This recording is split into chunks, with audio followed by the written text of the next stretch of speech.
Olá a todos, caros seguidores do Pode Esclarecer, bem-vindos ao 100º episódio do Pode Esclarecer, o podcast do Conselho Regional de Lisboa.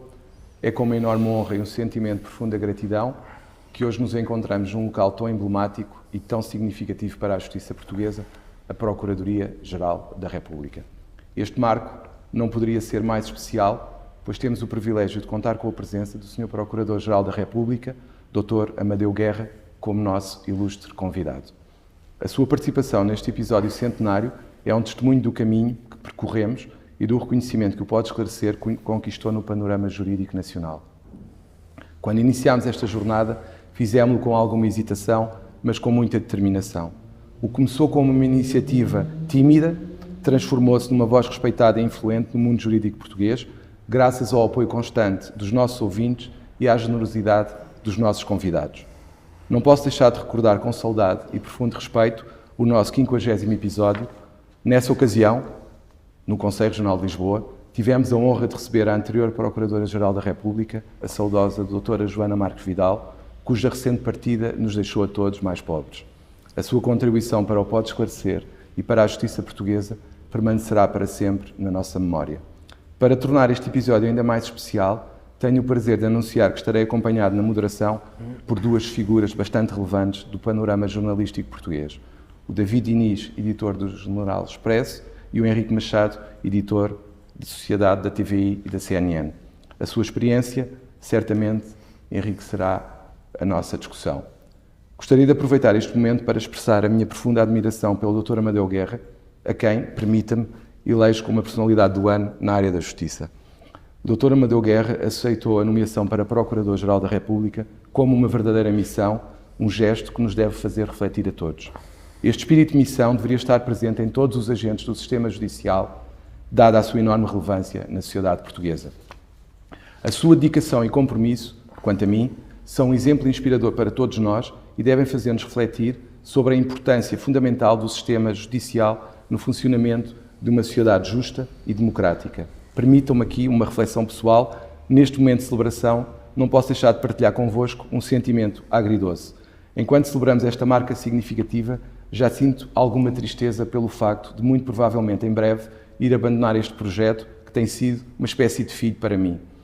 Tem sido uma jornada incrível, cheia de aprendizagens e crescimento, e deixá-lo não será fácil. No entanto, estou grato por tudo o que vivemos e construímos juntos até aqui. Permito-me, neste momento, expressar a minha mais profunda e sincera gratidão a todos os colaboradores do Conselho Regional de Lisboa que tornaram possível a concretização deste projeto. Tornou-se, de facto, uma ideia ambiciosa numa realidade que superou todas as nossas expectativas. Sem vós, nada disto teria sido possível. Estimados espectadores e ouvintes, preparem-se para um episódio que promete ser tão memorável quanto informativo e vamos mergulhar nos desafios e nas perspectivas da justiça portuguesa, guiados pela sabedoria e experiência do Dr. Amadeu Guerra. Sem mais demoras, dou agora início ao 100º episódio do Pode Esclarecer. Muito obrigado por estarem connosco. Bom dia, Sr. Procurador. Bom dia. Mais uma vez agradeço a sua disponibilidade e permite-me começar uma pergunta que me tem assolado muitas vezes, que tem a ver com como é que vê a literacia para a justiça e como é que acha que nós, agentes do sistema judicial, podemos ficar mais próximos do cidadão, que no fundo parece-me que é um dos grandes problemas que nós temos. Bom dia a todos, obrigado pelas suas palavras, que são possivelmente imerecidas, mas da minha parte aceitei este desafio, mais um, depois de vários que já tive na minha carreira, e aceitei-o com a vontade e com a expectativa de melhorar a situação em que a justiça se encontra. No que diz respeito à iliteracia, acho que, efetivamente, os cidadãos têm uma certa desconfiança no que diz respeito à justiça, não compreendem muitas vezes a mensagem que a justiça lhes dá e, portanto, o que eu penso para nos aproximarmos mais dos cidadãos é informar de forma clara, linguagem simples, fazer peças processuais simples e compreensíveis e darmos as informações possíveis dentro das limitações, nomeadamente do segredo de justiça. E, portanto, nós temos estado a fazer esse caminho. Por exemplo, ainda no dia 9 estive na Marinha Grande, no dia da luta contra a corrupção, e estava a sala aberta a todos os cidadãos que quisessem, não havia convites, a entrada era livre e, portanto, um sinal de que nós queremos aproximar-nos dos cidadãos, e é isso que consta do meu discurso de posse e dos discursos que tenho feito até agora. David. Obrigado, João, Sr. Procurador, é um gosto. Eu gostava de voltar a esse tópico que falou da desconfiança em relação à justiça, mas antes, quando tomou posse, o Sr. Procurador-Geral avisou os políticos que não é ajuizado, se me permite a expressão ou a tradução, legislar em cima de casos polémicos. Eu queria perguntar-lhe se, havendo sempre casos polémicos, ou mediáticos, ou difíceis e especialmente complexos, não vamos esperar por Godot? Não vamos esperar por? Godot. Não, vamos lá ver. Há casos polémicos, haverá sempre, num período mais do que outros. Eu penso que o período em que eu fui diretor do DCAP, espero eu, ou não espero, é o que for, mas estou convicto que não vai acontecer novamente, não é? Nós vamos trabalhar para que as investigações continuem, independentemente de saber quem são as pessoas investigadas. Quando eu digo que há casos, portanto, não se deve legislar, é porque não devemos fazer reformas legislativas ao sabor concretamente dos processos. Agora, acho que devemos pensar relativamente às soluções legais e, portanto, fazê-las, essas alterações, quando são necessárias.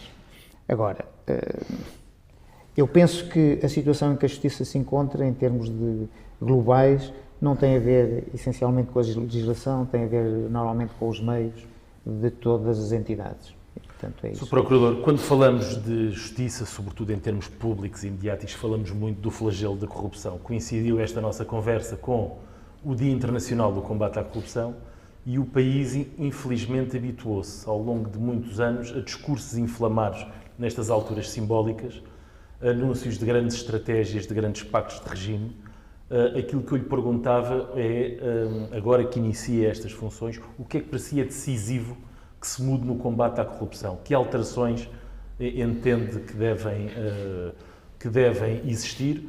O Sr. Procurador é a favor, nomeadamente, da figura da delação, enfim, é um termo que as pessoas muitas vezes não gostam, mas da colaboração premiada, a questão dos megaprocessos, alterações, nomeadamente ao Código de Processo Penal, que tragam limitações ao excesso de recursos, e era isso que eu também lhe perguntava, se o Sr. Procurador concorda, nomeadamente com o Diretor da Polícia Judiciária, quando diz que os advogados às vezes exercem um certo terrorismo judiciário no excesso de recursos e de manobras dilatórias, e era isso então que eu lhe perguntava. Bom, relativamente à corrupção, como eu tenho estado a dizer nestes 3 dias, primeiro, meios de investigação, ou até antes, prevenção, meios de investigação, os meios suficientes, com perícias, atempadas, e penso que houve uma grande evolução na Polícia Judiciária no que diz respeito a essa matéria, sendo a corrupção de competência exclusiva da Polícia Judiciária. Depois, e eu também, nestes 2 dias em que fiz intervenções públicas, chamei a atenção, aliás, uma perspectiva diferente do que tem sido até agora, nos aspectos da recuperação de ativos. Isto é, se nós conseguirmos que os prevaricadores sejam colocados na mesma situação em que estavam antes do ato corruptivo, retirando os ativos que ganharam com a prática do crime, acho que já será muito importante. Colaboração premiada. No que diz respeito à expressão que utiliza de colaboração premiada, isso é uma expressão brasileira que nada tem a ver com aquilo que nós defendemos, ou que eu defendo, aliás, está já na legislação, a possibilidade de os cidadãos prevaricadores, em determinadas circunstâncias, ou não tendo ainda praticado os atos ou depois de os praticarem, voltarem atrás, digamos, e colaborarem com a justiça. E com isso obterem algum benefício, não é? Do ponto de vista até do atenuar das penas. Exatamente, mas é isso que a lei prevê. E, portanto, esse mecanismo não tem sido utilizado muito. Penso que aí era importante que os advogados fizessem uma abordagem diferente, porque eu lembro-me, quando foi instituída a confissão integral e sem reservas, havia muita gente que optava por essa solução e, embora a lei não tivesse previsto o benefício para os arguidos, eles, ao fim e ao cabo, pela prática forense, vemos que eram beneficiados pelo facto de não haver o julgamento, de não haver aquela produção de prova. E, portanto, aqui acho que é uma situação similar. E para a Justiça era importante. Como é que acha que os advogados poderiam ajudar?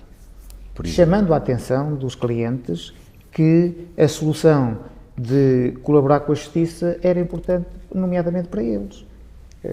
E, portanto, dizendo-lhes que, alterando as estratégias, que hoje, porque confia-se sempre na ideia de que, não falando ou não colaborando, a absolvição pode ser possível.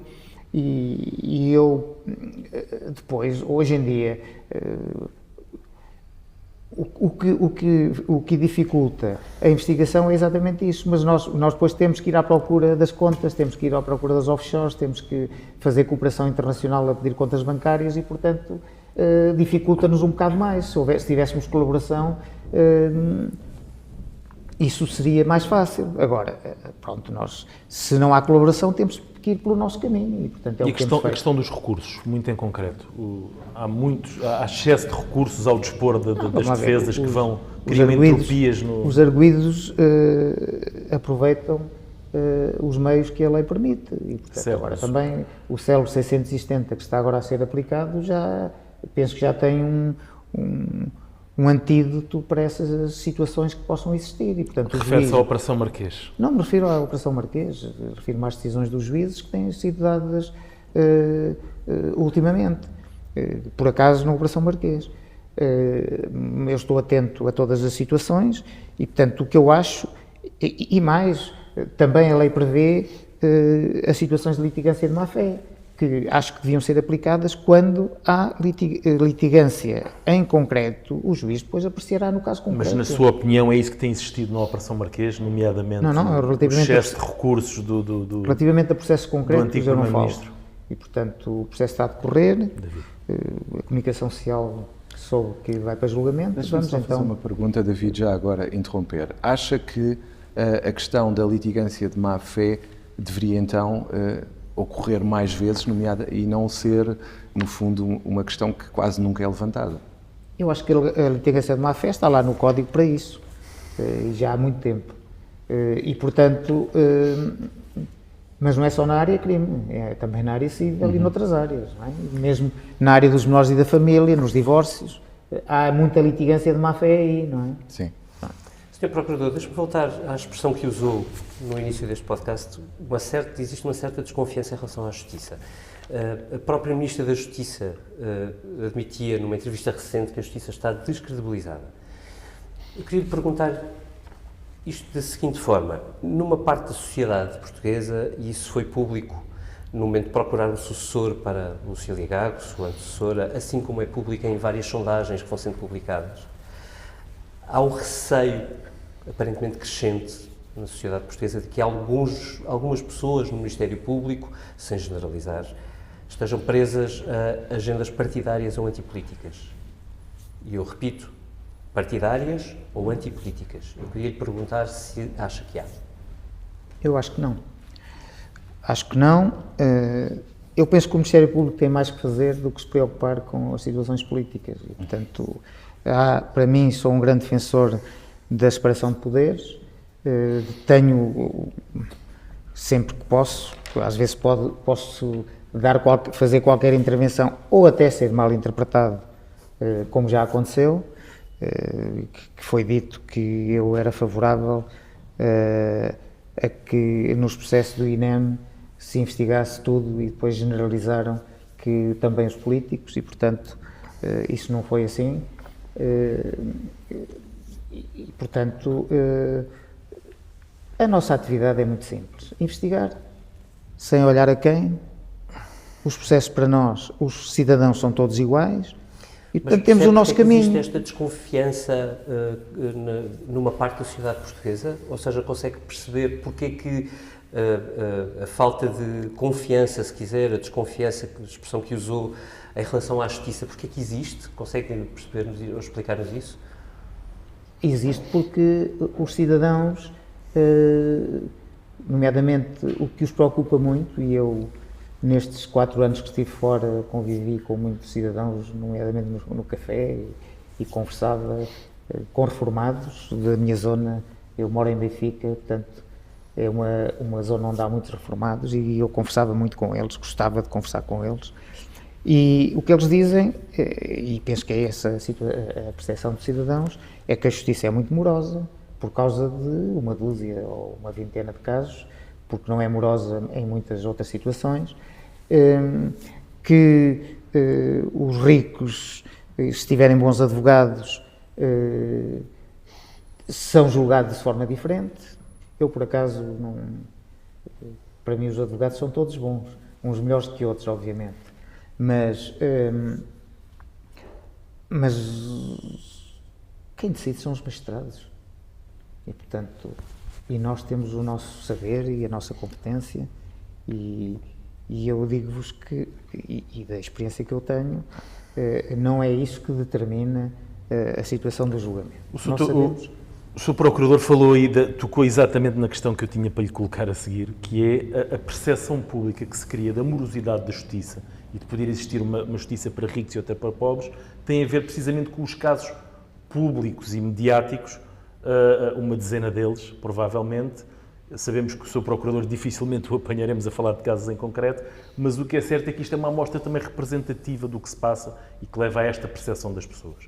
Nós temos situações de casos, e correm todos quase no mesmo departamento, no TSIAP que o Sr. Procurador dirigiu. Eu falo, por exemplo, do Luís Filipe Vieira, que foi presidente do Benfica, foi destituído, foi sujeito a uma caução milionária, esteve detido, está há 3 anos à espera de uma acusação. Joe Barardo, conhecido empresário, caução milionária, detido, está na mesma circunstância desde 2021, à espera de uma acusação, portanto o inquérito continua a correr. Há outros casos, como o célebre caso mais recente, o caso da Altice, e há o caso mais paradigmático disto tudo, que é o caso do conhecido empresário de futebol José Veiga, que está há 9 anos, também esteve detido, preso preventivamente, caução milionária, bens arrestados, casas, milhões de euros, etc. Passaram 9 anos e o inquérito continua em fase de inquérito sem acusação deduzida. O Sr. Procurador considera que isto é normal? Que é desejável e que é até aceitável do ponto de vista da proteção da imagem das pessoas e da sua presunção de inocência, naturalmente? Nós, o Ministério Público, está disponível para prestar as contas que forem necessárias, mas primeiro tem que nos dar os meios para prestarmos essas contas, não é? Eu, desde sempre, e aliás, se forem ver o meu discurso quanto tomei posse no TSIAP, o que eu disse foi que temos que fazer melhor com os recursos que temos. E é isto que nós temos andado a fazer. Agora, outra coisa. Deixa-me já agora, sem perder esse fio, pediu esse reforço de meios ao Governo, à Ministra da Justiça? Não, eu não pedi, falei. Agora, quando falei com o Ministro da Justiça, sim, falei. Mas tem falta ao nível dos oficiais de Justiça. Tem falta de magistrados no TSIAP, concretamente? E depois há também a questão dos peritos, não é? As perícias e as perícias. Eu relativamente aos meios dos magistrados, não lhe posso dizer para já. O que se pode constatar é que são muito mais do que quando eu saí de lá. Portanto, é isso. Eu posso constatar isso. Agora, o diretor do TSIAP, neste momento, foi designado há pouco tempo, tomou posse, e está há 15 dias, 3 semanas, não faço ideia, mas está há muito pouco tempo lá. Eu, neste momento, ainda não entramos na abordagem das questões concretas que são necessárias. Iremos fazê-lo muito brevemente, no curso desta semana e da semana que vem, sobre alguns processos em concreto, para saber quais é que são as dificuldades que existem e como é que nós vamos avançar com os processos. Agora, relativamente a alguns dos processos que referiu, a situação é a seguinte: é preciso vermos que meios é que a Polícia Judiciária tinha em 2019. Sr. Procurador, destes Até processos que eu lhe 2019. referi, alguns não correm na Polícia Judiciária, Tudo bem. entre o Ministério Público e a Autoridade Tributária. Sim, mas em geral também é isso. E a Autoridade Tributária também não tem meios por ir além relativamente para investigar todos estes processos. Portanto, e mais, há aqui uma situação dos chamados megaprocessos, que já dizem que eu sou o pai dos megaprocessos, e portanto eu aceito isso, mas os megaprocessos em alguns casos são necessários. Agora, eu entendo que relativamente a processos que podem ser partidos, eu já vi queixas, penso eu, que são verídicas na comunicação social, do Rui Pinto, que diz que partiram os processos em 3 ou 4 e 5 e eu estou sempre em julgamento. E, portanto, essas também são as questões que se devem colocar. Agora, há um megaprocesso que eu não falo em concreto, mas constato este facto, que é o processo relativamente à Operação Marquês, que é preciso ter em conta que o Ministério Público foi massacrado naquela altura, que não havia provas, não tinha nada, fez a acusação desde as diligências em 3 anos, das diligências de busca, e se contarmos a abertura do inquérito, em 4 anos fez a acusação, e fez a acusação em outubro de 2017, e portanto já lá vão 7 anos, e pronto, por os vistos parece que terá sido enviado agora o processo para julgamento para o Comissário de Distribuição. A propósito, e depois passo a palavra ao David, a propósito dos megaprocessos, há instruções que chegam aos departamentos, nomeadamente do TSIAP, que partem da Procuradoria-Geral e, neste caso, o Sr. Procurador deu um prazo até de 6 meses para a conclusão de um processo, isto foi público, o processo da Altice. Nós conhecemos casos anteriores em que estas imposições da Procuradoria-Geral eram meramente indicativas, ou seja, depois estes prazos eram sucessivamente prorrogados. Aquilo que eu lhe pergunto é, desta vez é mesmo para cumprir uma ordem sua, para que o processo da Altice, nomeadamente, porque é o caso em concreto, é mesmo para acabar em 6 meses? Eu não sei quem é que deu isso, foi o Sr. Vice, não.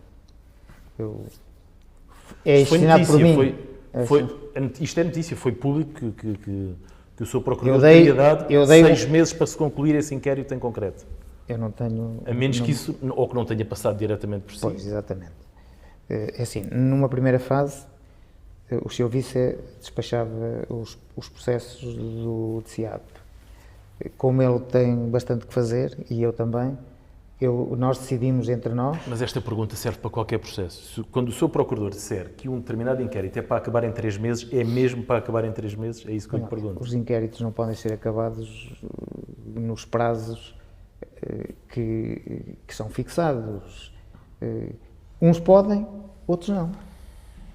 Por exemplo, na Operação Marquês, aconteceu que a doutora Joana até pediu para eu avocar o processo, na altura, e eu recusei-me, entre aspas, a avocar, porque tinha uma equipa de 8 procuradores e, portanto, eu o que disse foi: nós temos que acabar isto. Mas estávamos na altura de férias judiciais, eu posso-vos dizer aqui, não é nada do outro mundo, que eu disse que se o processo não estiver pronto em condições de ser fechado até ao fim das férias judiciais, ninguém vai de férias. Portanto, foi como diretor do TSIAP, não precisei de que a Procuradora-Geral me desse. E, portanto, muitas vezes faço isso, perguntam, mas os procuradores não gostaram, como é evidente, mas depois acabaram por gozar no máximo 10 dias de férias, e eu gozei 3 dias de férias e o Dr. Rogério também nessa altura. E, portanto, tem que haver compromissos, porque isto não há datas... agora, tem que haver pressão para acabar. Acabam as buscas... E essa pressão o Sr. Procurador faz-se vai com a exercer. prova... Faz-se o despacho final com a prova que existe. Não é preciso andar a fazer mais quando se chega à conclusão que a prova que existe já chega. Relativamente aos processos políticos, ou que envolvem políticos em altos cargos, ou envolveram políticos em altos cargos, para lhe dar o exemplo prático do caso do processo influencer ou do que envolve o presidente atual do Governo Regional da Madeira, considera de alguma maneira que esses processos, tendo em conta que envolvem políticos nos cargos, devem ter prioridade? E já agora, se me permite, esses arguidos devem ter... O Ministério Público deve ter especial atenção na proteção das suas garantias, tendo em conta a sua exposição pública? Não. As garantias são todas iguais para todos os cidadãos. Não acho que deva haver qualquer distinção. Aliás, a mensagem que eu dou é que as situações têm que ser iguais. Não é? O tratamento tem que ser igual. Mesmo tivemos agora aí um caso que ocorreu na zona de Braga, em que um procurador deu um tiro e as instruções que dei foi: isto é tratado de forma igual a qualquer cidadão ou um polícia que faz atos da mesma natureza. E, portanto, seja, para política nós, mostrada. portanto, pronto. No que diz respeito à situação política, muito se pode falar relativamente a isso e que há tempos mediáticos. Eu, para mim, não tenho tempos mediáticos. Se a acusação estiver pronta em vésperas de eleições, sai a acusação. Não me parece que possamos andar a protelar, se nós já demoramos tanto tempo, ainda andamos a protelar mais tempo. E, portanto, eu não tenho timings políticos para absolutamente nada. Faço o meu trabalho e quando tiver que ser, foi. Aliás, quando estive na Comissão de Proteção de Dados, e o Expresso deu a notícia, nós demos, já não me lembro o quê, mas fizemos uma deliberação contra alguém do Governo da altura na véspera de eleições, e portanto, mas sem qualquer veleidade de entrar ou de ter qualquer influência em termos partidários, que isso não é... Há um dano reputacional grave para o Ministério Público pelo alegado insucesso da Operação Influencer, que não foi acompanhada nem em sede de primeiro interrogatório judicial, nem depois em sede de recurso na relação, onde há um entendimento de que aquela indiciação não tem fundamento? Vamos ver, vocês são jornalistas experientes, eu não digo que vai ter êxito, nem digo que não vai ter êxito. Não conheço suficientemente o processo. Aliás, é um dos processos que nós iremos conversar com os titulares dos inquéritos. Mas preocupa essa questão em concreto, preocupa, tendo obviamente. Em conta as repercussões que esse processo Obviamente, teve? preocupa. Mas também é preciso ver que repercussões é que teve. Há pessoas que entendem uma coisa, há pessoas que entendem... Em relação à queda do Governo? Claro, exatamente. É preciso vermos isso. O Sr. Procurador entende que não era inevitável a queda do Governo, que foi o Primeiro-Ministro à época que forçou essa... Vocês é que têm que fazer as observações relativamente essa demissão. Eu, por acaso, podia perguntar ao contrário. Se fosse Procurador-Geral da República, teria feito a nota de que uma pessoa que não seria constituída arguida estava a ser investigada? Não sei.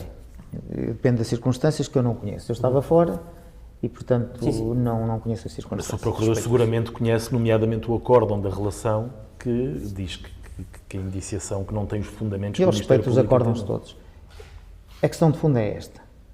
Foram feitas diligências de prova, recolha de prova. E vamos deixar que a prova seja analisada. Muito bem. Vamos fazer os possíveis para que... E quando há bocado falavam em prioridades, é o seguinte. São processos grandes, são processos que não podem parar, porque senão nós temos que ter uma equipa de magistrados, temos que ter uma equipa da Polícia Judiciária fixa, ali naquele caso até nem foi com a Polícia Judiciária, mas penso, tanto quanto sei, tem lá 2 pessoas neste momento. Vamos ver com o diretor da Polícia Judiciária as dificuldades que existem. Portanto, eu e o diretor do TSEAP vamos conversar com os procuradores sobre essas matérias para lhes perguntar onde é que as situações estão mais complicadas, o que é preciso resolver, que meios é que precisam. E depois, com a Polícia Judiciária, olhos nos olhos, porque eu já trabalhei com o Dr. Luís Neves quando estive no TSEAP, e, portanto, eu estou perfeitamente convicto que há aqui, entre Procurador-Geral, diretor do TSEAP e diretor da Polícia Judiciária, uma intenção de mudar muita coisa, de nos aplicarmos àquilo que é necessário. Agora, as coisas demoram tempo e são complexas. O Sr. Procurador não quer comentar se considera que foi uma precipitação aquela operação na altura, tendo em conta as repercussões que iria ter, inevitavelmente. Eu não conheço bem a situação, portanto não posso pronunciar-me quanto a isso. Se o comunicado devia ter esta matéria, se devia ter aquela, não tenho meios nem elementos para dizer isso. Sr. Procurador-Geral, eu sei que tem o seu tempo muito contado e, portanto, fecho com estas duas perguntas que são muito rápidas e pode responder, se puder, muito rapidamente também.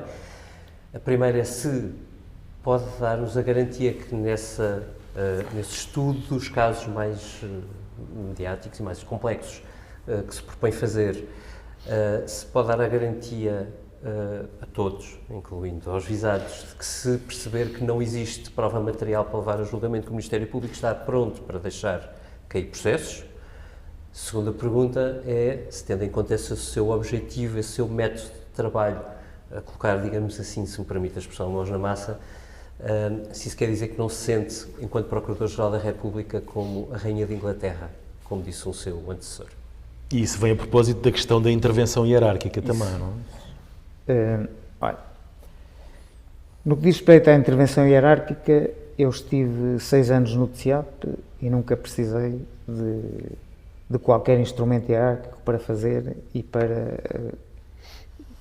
falar com os procuradores e nunca tive problemas absolutamente nenhuns de os incentivar e vocês viram os resultados que houve nessa altura.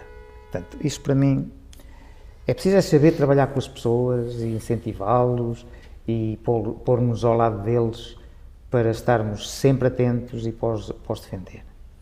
Primeira questão. Outra questão que colocou, agora lembro-me lá. Sobre se estaria disposto a deixar cair processo, o Ministério Público está preparado para isso, se não houver, e a Rainha... O Ministério Público deve estar sempre preparado para fazer justiça. E se não houver elementos para levar o processo a julgamento, o Ministério Público, como tem feito em muitas coisas, aliás, eu já fui criticado por isso, no processo relativo aos submarinos, no processo relativo ao Dias Loureiro, mas o problema acho que se nós não deixarmos, se não houver elementos para acusar e apesar de tudo levarmos a julgamento, será um erro muito maior do que o primeiro, porque estamos a bater numa situação. Eu o que posso garantir é, como sabe, a maioria dos despachos finais, nomeadamente em processos mediáticos, não chegam aqui para eu aprovar nem nada disso. E, portanto, mas o que eu lhe garanto é que em todos os processos em que eu tenha participação, se não houver elementos para acusar, nós não acusaremos, independentemente do que acontecer, que é essa a nossa obrigação, o nosso dever. Rainha de Inglaterra, eu acho que eu tenho os poderes suficientes para dirigir o Ministério Público e, portanto, eu aproximar-me das pessoas, não tenho problemas nenhuns em telefonar diretamente a um procurador relativamente a um caso concreto. Obviamente, se for isso necessário, comunico aos superiores hierárquicos que eu preciso falar com ele, trago-os aqui, ou vêm os superiores hierárquicos, vem tudo ao mesmo tempo e conversamos. A conversar é que nós nos entendemos, é isso. Portanto, o Sr. Procurador não tem problemas em interferir, seja em que processo for, assumindo naturalmente essa ingerência, entre aspas, que pode ou não ser legítima. Não, isso é diferente, eu não disse isso. Falar com o Procurador no sentido de que precisa de meios, precisa de porque é que o processo está parado, porque eu é que dou os meios. Agora, estratégias criminais... Estratégias processuais não dou. Temos que... Mas posso, concretamente, com os superiores hierárquicos, dizer-lhes e conversar com eles no sentido de que o processo corra de forma correta. Agora, até porque no fim do dia é o Sr. Procurador-Geral que acaba por ser o responsável e o rosto público de qualquer sucesso ou insucesso, como, por exemplo, aconteceu em relação à sua antecessora, com a Operação Influencer. Não? A minha assessora acho que não teve sorte e pode-me acontecer a mesma coisa, ter um processo desses. Não teve sorte Por causa da Operação Influencer? Por causa de tudo, por causa do que aconteceu no seu mandato, nomeadamente uma pandemia e outras coisas que nós não sabemos. O Sr. Procurador, eu gostava de ter um bocadinho de sorte também para não me acontecer e não ser massacrado pela comunicação social muitas vezes por razões que não têm grande fundamento. É a última pergunta que lhe faço em relação a outro processo conhecido e em que a decisão, pelo menos de primeiro interrogatório judicial, não foi a desejada pelo Ministério Público. O caso da Madeira, o caso de alegada corrupção na Madeira, que envolvia nomeadamente o Presidente da Câmara do Funchal, o Sr. Procurador tem esperança que o Tribunal da Relação reverta agora aquele entendimento do juiz de instrução e que volte a repor a questão nos termos em que o Ministério Público os colocou? Eu tenho esperança tenho sempre esperança que as versões que o Ministério Público apresenta nas suas alegações tenham provimento. Mas sobre o caso em concreto da Madeira? Da Madeira tenho esperança, como tenho em todos. Desde que eu sou favorável a que o Ministério Público tenha decisões favoráveis nos recursos que faz, porque aí demonstra a sua competência, como aconteceu agora recentemente, num acórdão que eu ainda não li, mas sei que no caso da Octofarma que ganhámos a maioria tanto das orientações que tínhamos e das perspectivas que tínhamos num processo complexo e difícil de prova e antigo. Quando se fazem investigações de coisas muito antigas, a complexidade ainda é maior. Sr. Procurador, permita-me, para terminar mesmo, não quero prendê-lo muito tempo, mas eu não posso deixar de lhe fazer uma última pergunta, que é, considerando o seu espírito de missão, que é notório, até pelo que aqui disse, e a sua dedicação ao bem comum, como é que gostava de ser recordado e como é que gostava, quando chegasse ao final do seu mandato, o que é que gostava de ouvir falar sobre si e como é que gostava de deixar o Ministério Público? Bom, eu queria que o Ministério Público estivesse prestigiado no lugar que merece. Eu penso que temos muitos magistrados que têm uma vida muito complicada, que se dedicam. Eu costumo dizer que isto não é um modo de vida, é um modo de morte. E se calhar no meu caso não aconteceu, mas quase. Eu saí por causa de uma doença e, portanto, neste momento estou recuperado, mas estou convicto que isto tem a ver com o stress que eu tive durante aqueles 6 anos. É a minha convicção. Gostava de ser lembrado como um Procurador-Geral que passou pelo Ministério Público, que passou pelo DCAP e, eventualmente, que foi ver um jogo de futebol e a equipa não estava a jogar nada e foram buscá-lo à assistência, ou pelo menos o treinador pensava que não jogava nada, foram buscá-lo à assistência para ele jogar. E, portanto, eu sou uma pessoa modesta, não faço isso para me considerarem. Tenho apenas uma filha que admira o pai e eu admiro a ela, e, portanto, não quero ser considerado um procurador especial, normal, igual aos outros, que fiz a minha função e que correu tudo bem. Isso é que eu queria, porque se correr bem para mim, corre bem para os portugueses. Permita-me desejar que ganhe o campeonato, porque ganharíamos todos e seria bom para todos. É um gosto e foi um gosto ouvi-lo, como sempre. Muito obrigado por ter participado neste nosso podcast e chegamos assim ao final do nosso episódio 100 do Pode Esclarecer. Espero que tenham gostado tanto como nós. Muito obrigado.